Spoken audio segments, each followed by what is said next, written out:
Good afternoon and welcome to the ECB press conference. I'm joined here on stage by President Lagarde and by Vice President de Guindos. My name is Wolfgang Preußel. We are in a hybrid format again, so I would like to ask our colleagues, the journalists who are joining via WebEx, to turn on their cameras and their microphones when they ask questions. And now over to President Lagarde, please. Thank you very much, Wolfgang, and good afternoon to all of you, or good morning for those who are overseas. The Vice President and I welcome you all to the press conference, and we would like to begin this press conference by congratulating Croatia on joining the euro area on January 1st, 2023. We also warmly welcome Boris Vucic, the governor of Hrvatska Narodna Banka, the National Central Bank of Croatia.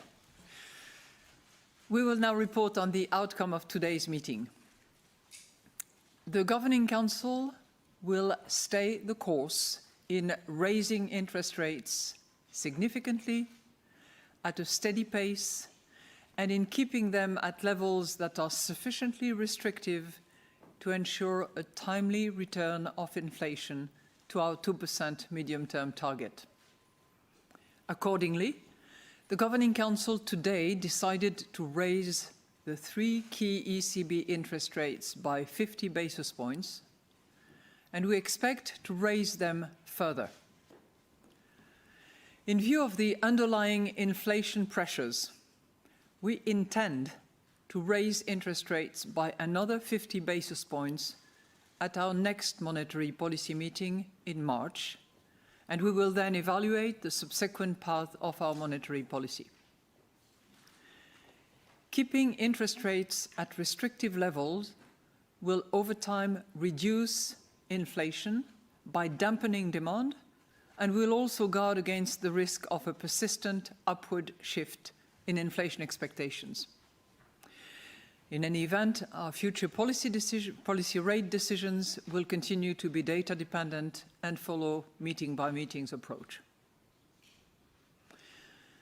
The Governing Council today also decided on the modalities for reducing the Eurosystem's holdings of securities under the Asset Purchase Programme.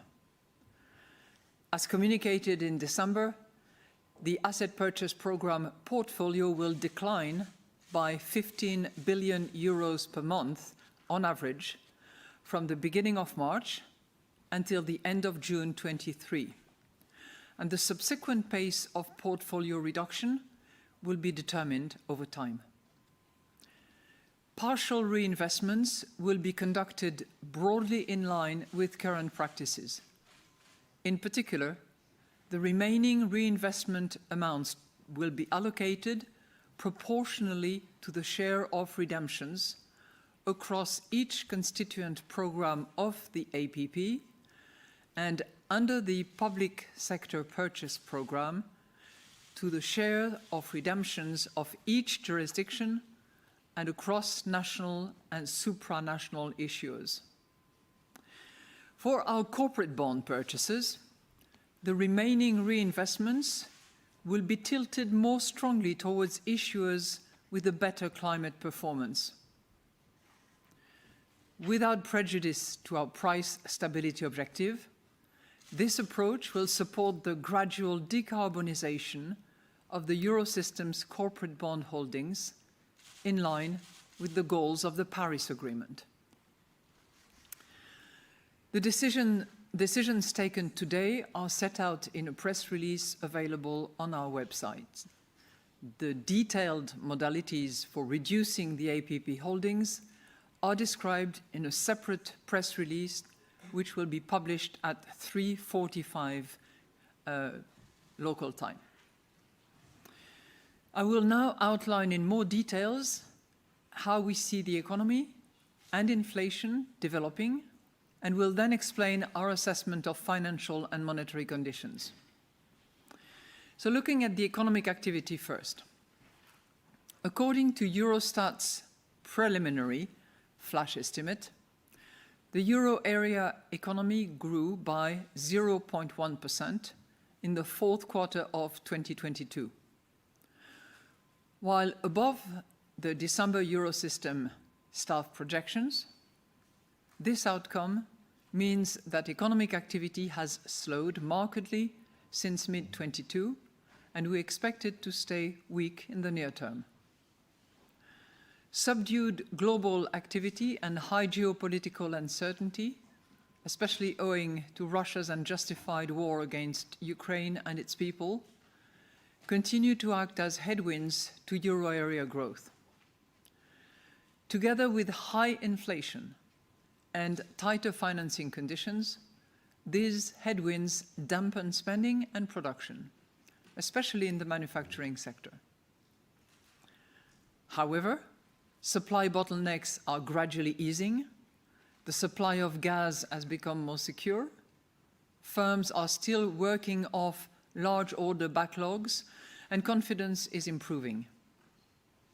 Moreover, output in the services sector has been holding up, supported by continuing reopening effects and stronger demand for leisure activities. Rising wages and the recent decline in energy price inflation are also set to ease the loss of purchasing power that many people have experienced owing to high inflation. This, in turn, will support consumption. Overall, the economy has proved more resilient than expected and should recover over the coming quarters. The unemployment rate remained at its historical low of 6.6% in December 2022. However, the rate at which jobs are being created may slow, and unemployment could rise over the coming quarters. Government support measures to shield the economy from the impact of high energy prices should be temporary, targeted, and tailored to preserving incentives to consume less energy. In particular, as the energy crisis becomes less acute, it is important to now start rolling these measures back promptly in line with the fall in energy prices and in a concerted manner. Any such measures falling short of these principles are likely to drive up medium-term inflationary pressures, which would call for a stronger monetary policy response. Moreover, in line with the EU's economic governance framework, fiscal policies should be oriented towards making our economy more productive and gradually bringing down high public debt. Policies to enhance the euro area's supply capacity, especially in the energy sector, can help reduce price pressures in the medium term. To that end, governments should swiftly implement their investment and structural reform plans under the Next Generation EU programme. The reform of the EU's economic governance framework should be concluded rapidly. Turning now to inflation. According to preliminary Eurostat's flash estimate, which has been calculated using Eurostat estimates for Germany, inflation was 8.5% in January. This would be 0.7 percentage point lower than the December figure, with the decline owing mainly to a renewed sharp drop in energy prices. Market-based indicators suggest that energy prices over the coming years will be significantly lower than expected at the time of our last meeting. Food price inflation edged higher to 14.1%, as the past surge in the cost of energy and of other inputs for food production is still feeding through to consumer prices. Price pressures remain strong, partly because high energy costs are spreading throughout the economy. Inflation, excluding energy and food, remained at 5.2% in January, with inflation for non-energy industrial goods rising to 6.9% and services inflation declining to 4.2%. Other indicators of underlying inflation are also still high. Government measures to compensate households for high energy prices will dampen inflation in 2023, but are expected to raise inflation once they expire. At the same time, the scale of some of these measures depends on the evolution of energy prices, and their expected contribution to inflation is particularly uncertain. Although supply bottlenecks are gradually easing, their delayed effects are still pushing up goods price inflation. And the same holds true for the lifting of pandemic-related restrictions. While weakening, the effect of pent-up demands is still driving up prices, especially in the services sector. Wages.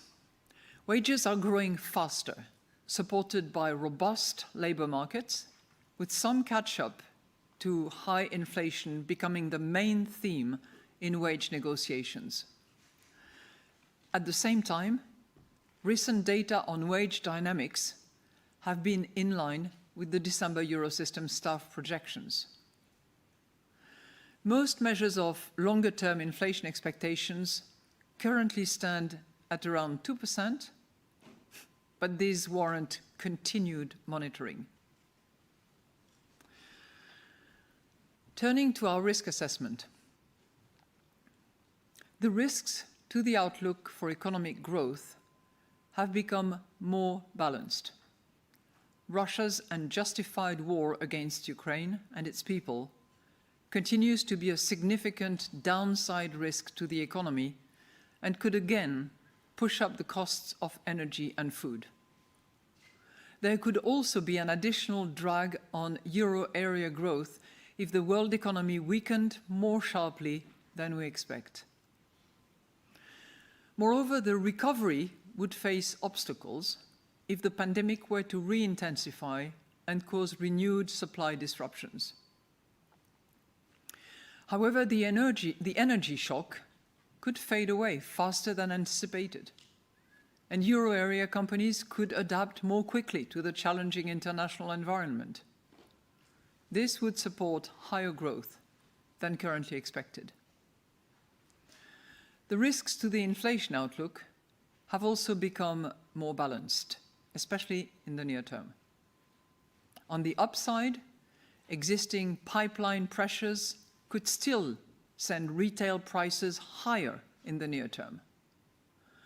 In addition, a stronger than expected economic rebound in China could give a fresh boost to commodity prices and foreign demand. Domestic factors such as a persistent rise in inflation expectations above our target or higher than anticipated wage rises could drive inflation higher also over the medium term. On the downside, the recent fall in energy prices, if it persists, may slow inflation more rapidly than expected. This downward pressure in the energy component could then also translate into weaker dynamics for underlying inflation. A further weakening of demand would also contribute to lower price pressures than currently anticipated, especially over the medium term. So let's now look at the financial and monetary conditions. As we tighten monetary policy, market interest rates are rising further, and credit to the private sector is becoming more expansive. Bank lending to firms has decelerated sharply over recent months. This partly stems from lower financing needs for inventories, but it also reflects weakening demand for loans to finance business investment in the context of a steep upward move in bank lending rates and a considerable tightening in credit standards, which is also visible in our most recent bank lending survey. Household borrowing has continued to weaken as well, reflecting rising lending rates, tighter credit standards, and a sharp fall in the demand for mortgages. As loan creation decelerates, money growth is also slowing rapidly, with a marked decline in its most liquid components, including overnight deposits, only partially compensated by a shift to term deposits. So summing up, the Governing Council will stay the course in raising interest rates significantly, at a steady pace, and in keeping them at levels that are sufficiently restrictive to ensure a timely return of inflation to our 2% medium-term target. Accordingly, we today decided to raise the 3 key ECB interest rates by 50 basis points, and we expect to raise them further. In view of the underlying inflation pressures, we intend to raise interest rates by another 50 basis points at our next monetary policy meeting in March, and we will then evaluate the subsequent path of our monetary policy. Keeping interest rates at restrictive levels will over time reduce inflation by dampening demand and will also guard against the risk of persistent upward shift in inflation expectations. Moreover, from the beginning of March 2023, the APP portfolio will decline at a measured and predictable pace, as the Eurosystem will not reinvest all of the principal payments from maturing securities. Our future policy rate decisions will continue to be data dependent and determined meeting by meetings. We stand ready to adjust all of our instruments within our mandate to ensure that inflation returns to our medium-term target. And we are now ready to take your questions. Thank you, President Lagarde. And the first question for Jana Rando of Bloomberg News. Jana, please. Jana Rando with Bloomberg. Good afternoon. Good afternoon.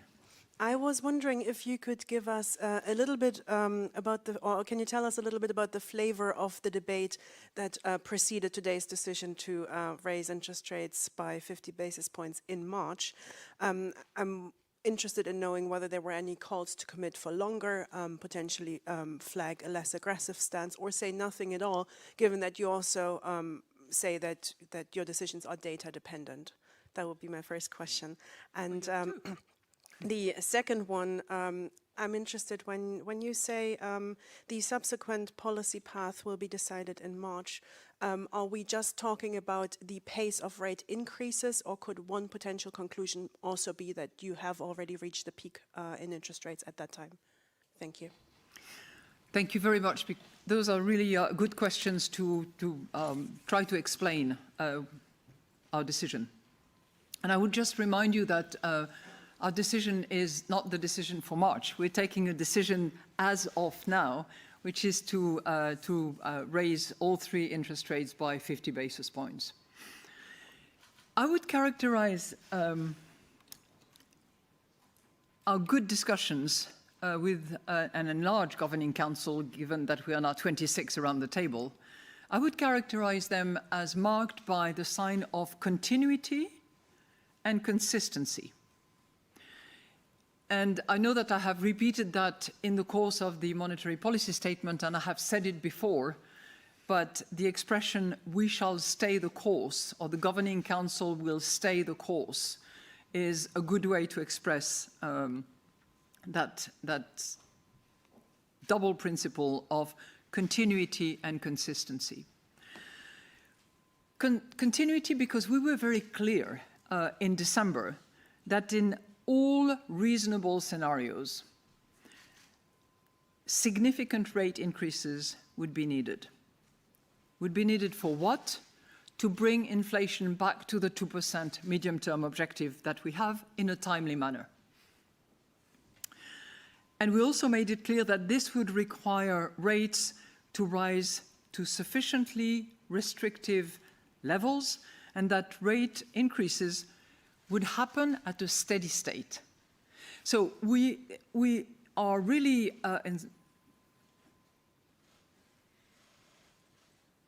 making that decision in that continuity that I have tried to explain.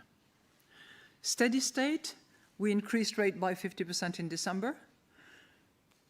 We increased rate by 50 basis points in early February.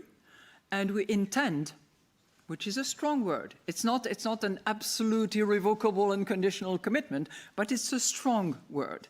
We intend to raise by 50 basis points. And that is what was meant in December by this steady state reference that you find yet again in the monetary policy statement.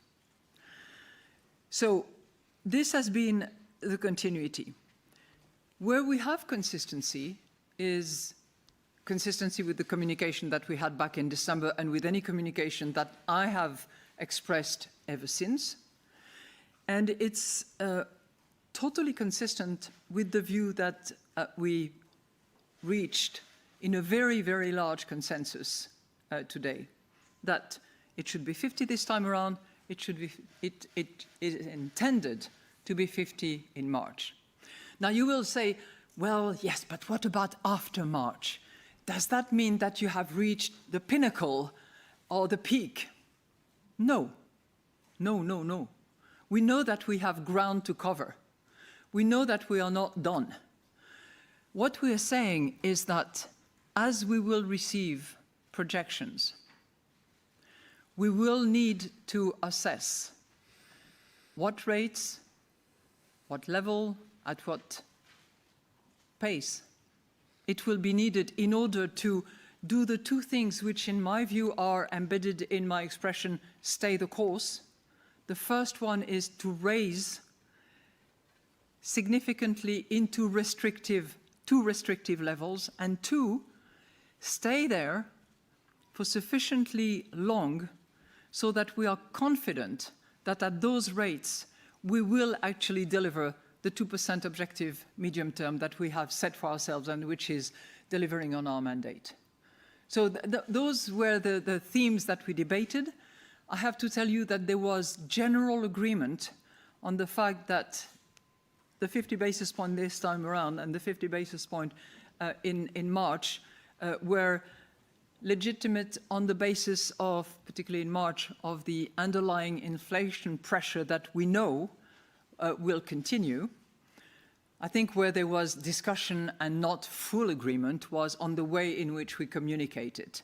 But on the overall monetary policy statement that reflects our discussions and our decision, there was a very, very large consensus. So I hope I have addressed your two important questions. Thank you, President. The second question goes to Balázs Korányi of Reuters. Balázs, please. Good afternoon, Balázs Korányi from Reuters. Thanks for taking my questions. President Lagarde, back in Davos you said doubters should revise their positions if they don't believe that you're serious about inflation, but markets are again doubting you because the reaction to this decision was for financial conditions to actually ease a bit and expectations to come down. So what would you say to doubters today? And when you just told Jana that you have ground to cover, we are not done, are we correct to interpret that more rate hikes are coming beyond March at an unspecified rate? Is that what you meant? The second question is about the signals that you're sending. I mean, gas prices have come down to pre-war levels. Oil is down by 1/3 since the summer. Your lending data is showing the biggest lending crunch since the debt crisis. Growth is at a standstill. There are lots of deflationary or at least disinflationary forces in the economy. So why would you set a guidance without having seen your projections? And why would you keep on providing a guidance when you said you would stop doing it? So I'm trying to understand the logic of how you communicate and why it's meeting by meeting one day and then you provide a guidance the next.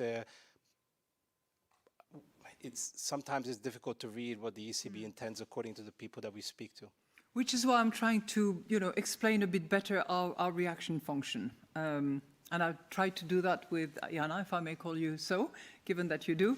But I will happily try to re-explain a bit what our intention is. First of all, we are data dependent, and we know that we're getting a projection exercise at our next March meeting. But we are also data dependent when we look at underlying inflation elements, and the underlying inflation pressure seems to be, whether you look at core, trimmed, super core, in all sorts of dimension, adding to which the measurement of the fiscal measures that have been put together, the wage negotiations and the wage direction that we are seeing. We have all scenarios available to decide that March actually warrants a 50 basis points increase. And this is what we are saying when we say we intend to, which is why the word is pretty strong.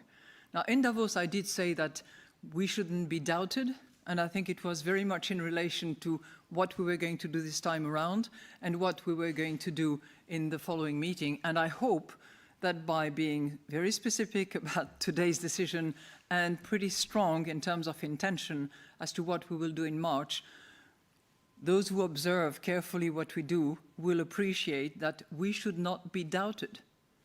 And our determination to reach 2% medium-term inflation should not be doubted. And our determination to raise rates sufficiently significantly in order to move into restrictive territory should not be doubted. Nor should be doubted the fact that once we are in restrictive territory, we will want to stay there sufficiently so that we can be confident that those rates will give us the return to the 2% medium-term inflation objective that we have. Now, you will say, is that consistent with the meeting-by-meeting approach? You know, let's call a spade a spade. Meeting by meeting is going to be applied on the basis of data. But when we have data that is sufficiently strong, and when we are sufficiently far away from what we expect will be the appropriate rate to reach the 2%, it is completely legitimate to express an intention in a relatively forceful way. An intention is not, as I said, 100% commitment, but it's a pretty strong determination. And I can't, think of scenarios, unless they were quite extreme, where that would not happen. Thank you, President. The next question goes to Annette Weisbach of CNBC. Annette, please. President Lagarde, thank you very much for taking my question. I have one question on whether you're also discussing the negative side effects of your now policy raising rates substantially and very fast, especially on sectors like the real estate sector, and what it could also mean for the banks and balance sheet and consumption going forward. And then my second question goes on to QT, quantitative tightening. Perhaps you can explain a little bit more what you think you want to achieve with it, and whether there's also discussion to accelerate it and use it as an efficient policy tool. Thank you very much. Yeah. You know, the occasion of this meeting was a very appropriate way to try to measure the effects and the consequences of our most recent monetary policy decisions. And it was so because we had the bank lending survey, which really helps appreciate how banks themselves see the rates that they will be offering, depending on whether they offer financing to corporates or to households or for consumption purposes. And it's also a good opportunity to have them assess for us in that survey whether they are going to tighten terms and conditions or not. Final point that we draw from those bank lending surveys that I'm sure you had a chance to look at as well is how they see the risk assessment proceed and develop as the situation evolves. And I would say that all that we are seeing, which is a tightening of the financing terms and conditions, higher rates across the various sectors of lending, is actually good transmission of our monetary policy. It's not the entire transmission, because by the time the investments is possibly reduced, financing is more expensive, impacts will channel through into the real economy. But we can tell that there is transmission of those rates already. And that was part of the propositions that we had, obviously. We are hearing the banks, and we have good dialogues with the banks on impacts that all our measures have.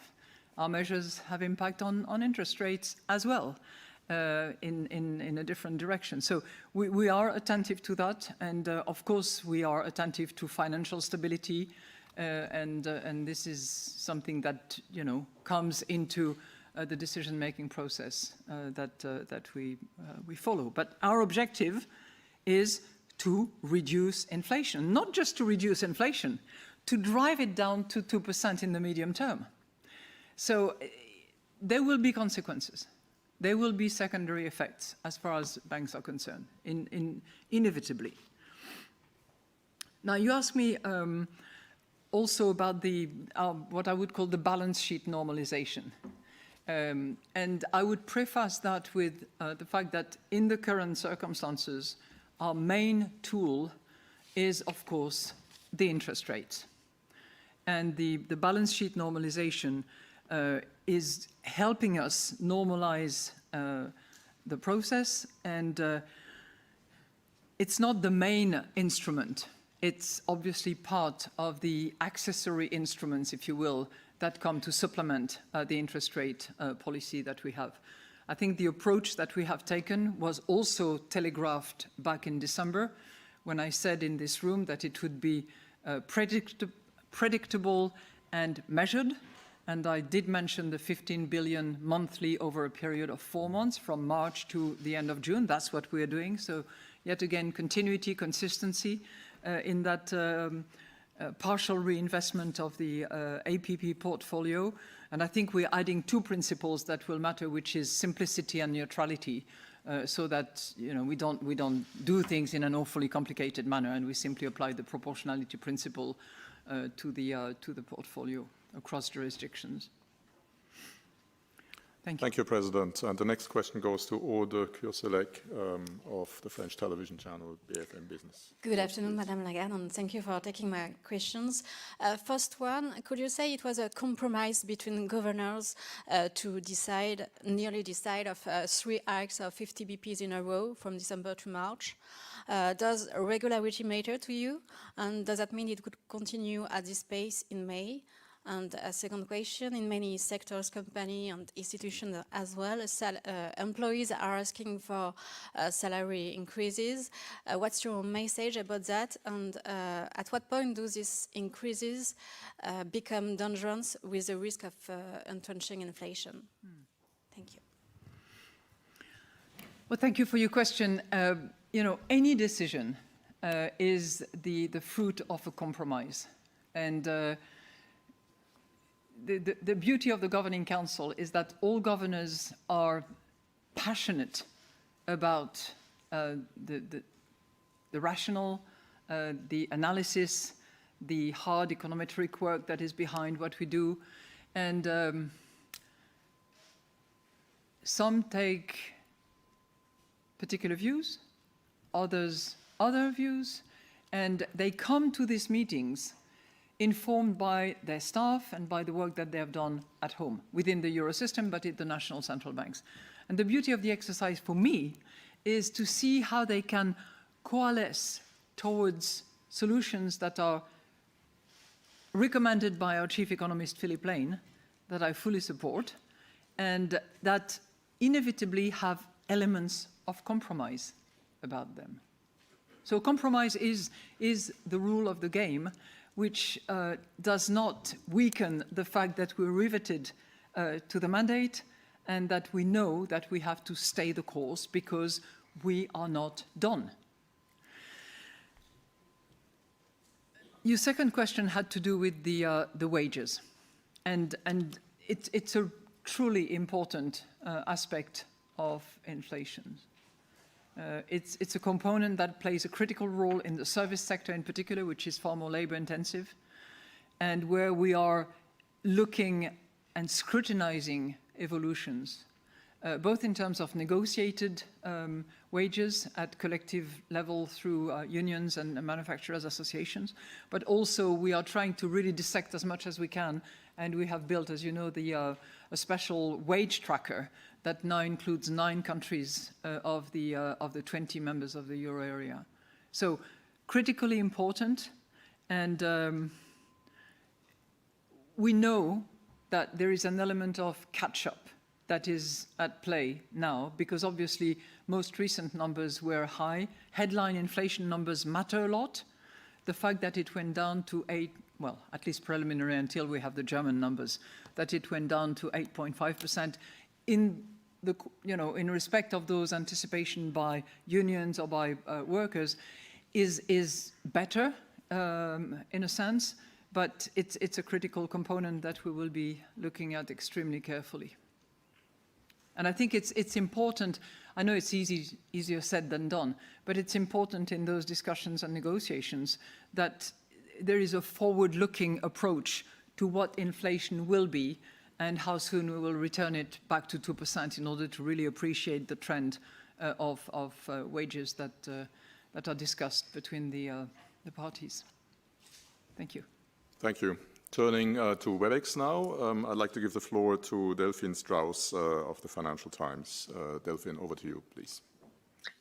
Thank you very much. Could I perhaps ask you to talk a little more about which elements of current inflation developments you're most concerned by, and how that differs from the economic environment at the moment in the US? Thank you very much. Welcome on WebEx. What are we particularly attentive to in terms of inflation development? Now, obviously, we have to look at energy, because energy has been a key driver when inflation went up massively and went far too high. It is still far too high, by the way. So we have to look at energy costs because it might transmit, and at which pace we don't know, and we will be observing that very carefully, into underlying inflation elements. We are looking, as I just said to your colleague, very carefully at wages.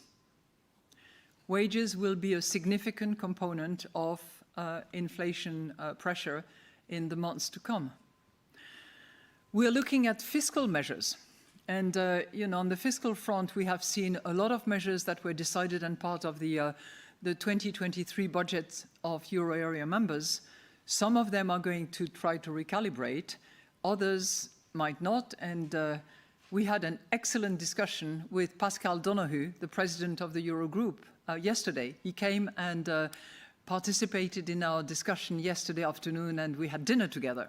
So it was a very good opportunity to appreciate how the Eurogroup at finance ministers level is going to look at the fiscal measures, is going to look at recommending recalibration in order to make sure that fiscal support will be adjusted to the lower energy prices, which we do not see at the moment yet. So I would say that those are the key components. But what shall I say? On the international front, because I think that you raised a comparison with the US. I'm not going to compare with the US necessarily, but I need to bring into our consideration the international environment. The consequences of the Chinese authorities' decision in December to do away with zero COVID, to reopen the economy, come what may, are going to come with consequences. Consequences on demand, consequences on demand addressed to the rest of the world, consequences on exports, but also consequences on the price of commodities.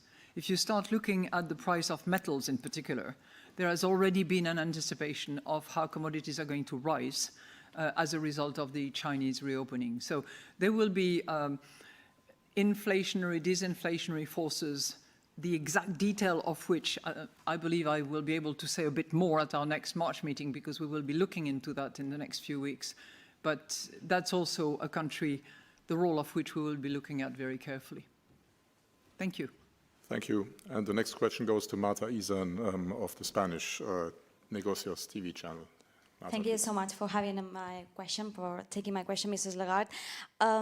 I know you just said you're not going to compare with the US, but Powell said yesterday that the economy's disinflationary process has started.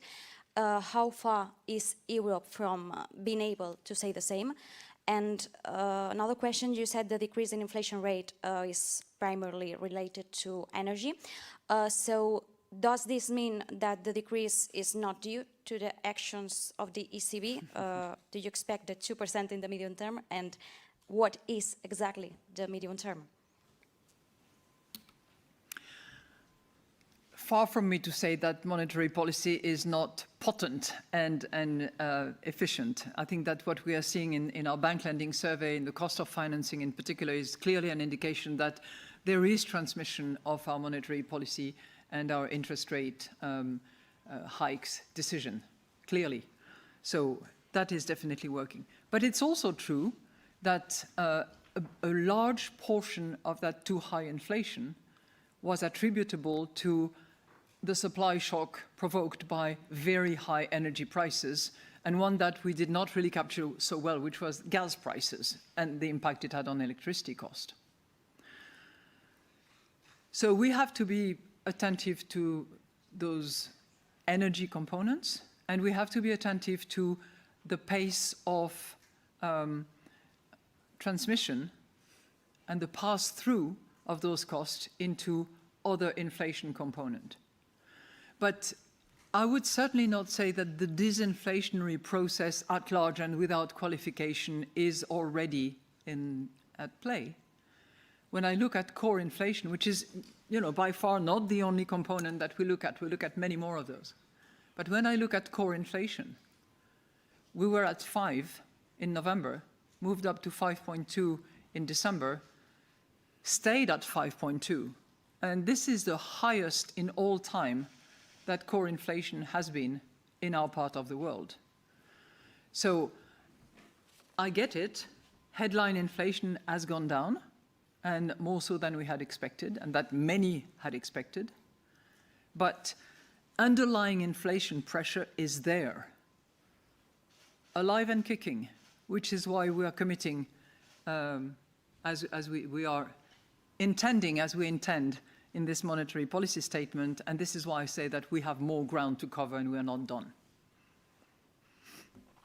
Thank you, Madame Lagarde. And the next question goes to Jan Marlin of Handelsblatt. Jan, please. Hello, Madame Lagarde. Thank you for the opportunity. In your statement, you described the risks to the inflation outlook as balanced. No, I say more balanced. More balanced compared to December. Could you say something about how important that is for the future rate path? And my second question also relates to that. Was that controversial within the Council? Were there different views about that? Thank you. Well, thank you very much for your question. I think the whole paragraph that you have in the monetary policy statement on risk assessment and I'm not going to offend you by reading it to you because I know that you have it, but it really focuses on in which way is this risk assessment more balanced, not balanced. We don't think that there is symmetry of risk, but it is more balanced than it was back in December, for sure. And it lists the various points that are upside risk, downside risk on both account on activity and inflation. Because my governors around the table of the Governing Council are genuinely interested in analyzing, understanding, and coming to as well-based conclusion as is possible. There was not a lot of discussion on that particular paragraph. It was a rather consensual assessment of the more balanced risk. At this point in time, we will obviously reevaluate and assess again at the March meeting. Thank you. Thank you. Returning back to WebEx, I would like to give the floor to Fabrizio Goria of La Stampa in Italy. Fabrizio, please. There you go. Hello, thank you, President Lagarde, for taking my questions. I have two questions. The one is about the BLS survey and is about the credit crunch risks in the medium term. Do you see that? And the second one is about the TPI, the transmission protection instrument that you mentioned in the statement. In this case, do you see any risks of market turmoil in the bond market? Thank you.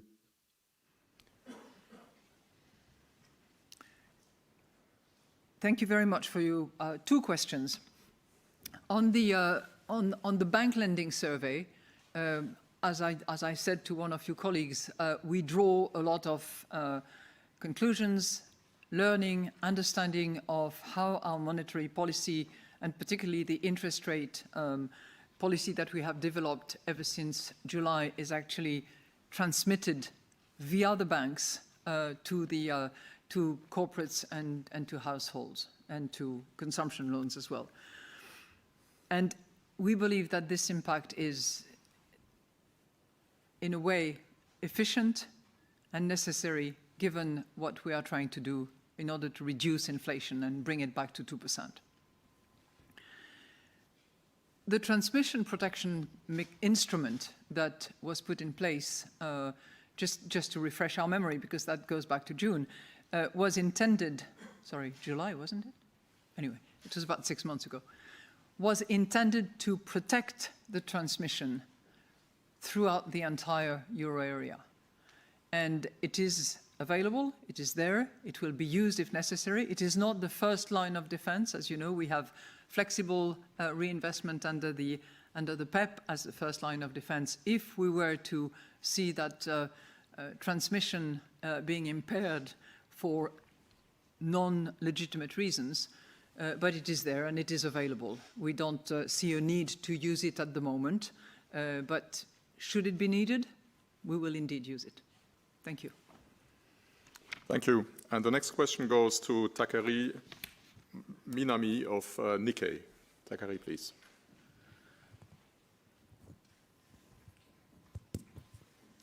Good afternoon. Thank you for taking my questions. Good afternoon. And the investors and the financial markets expect that the ECB will finish raising interest rate in coming April, for example, by the meetings in May. So, as you mentioned, I know well, so it depends on the coming data, but do you think such expectations are correct or wrong? Thank you. You know, I'll go back to what we intend to do, or what we actually shall do, not intend to do. We shall return inflation to 2% in the medium term, in a timely manner.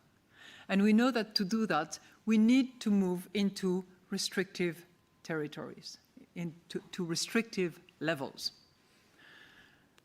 And we know that rates are the best tool in order to do so.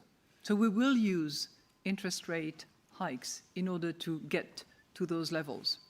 And as I said, we are certainly not there now, nor will we be in March, given that we will rely on inflation, underlying inflation indicators and pressure that we see very, very clearly nowadays. What will happen next, as I said earlier on, is going to be a factor of how much more ground we need to cover. And there will be ground to cover most likely, but it will be data dependent. We will look at all components. And it will depend on the interest rates, where we are then, and where we believe we need to be in order to deliver on our commitment. But that will not be enough. We will have to stay there So it's moving into restrictive territory because we know that's needed, given the elements that we have. But it's staying there so that we are confident that we don't touch the 2% for a few weeks, a few months, but that we have confidence that we will stay at target. So I hope that that satisfies your question. I'm tempted to ask you a question because we've been debating as to when the governor of the Central Bank of Japan, my good friend Mr. Kuroda, will have to step down. And there was big discussion internally in the House as to when it was, but you will tell me later. Thank you. And the next question goes to Santiago Pinol of Market News International. Santiago, please.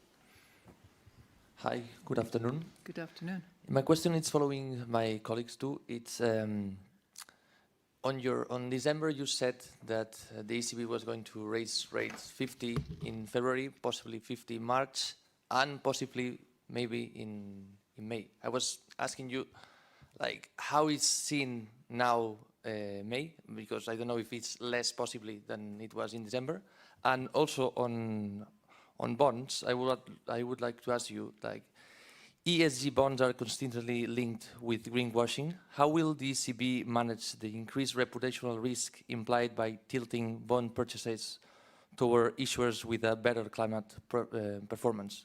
Thank you. Well, thank you very much for your questions. I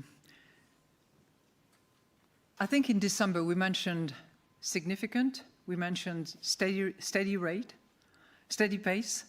In a steady manner, I think that's what we had used. And I said later on that our determination should not be doubted. It was 15 December, 15 February, we're doing it.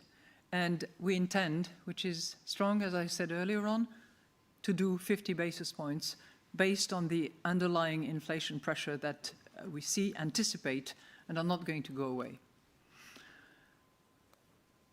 I'm not suggesting that it will be steady pace for an ongoing basis. What we're saying here in this monetary policy statement is that we will assess the situation, evaluate our monetary policy path on the basis of our projection. It might be 50, it might be 25, it might be whatever is needed, whatever rate is needed.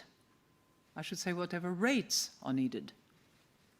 We have 3, and then at whichever pace, in order to deliver on our 2% inflation target in the medium term that we want to reach in a timely manner. And we are far away from that. Inflation is still far too high today, in particular when we look at underlying inflation components.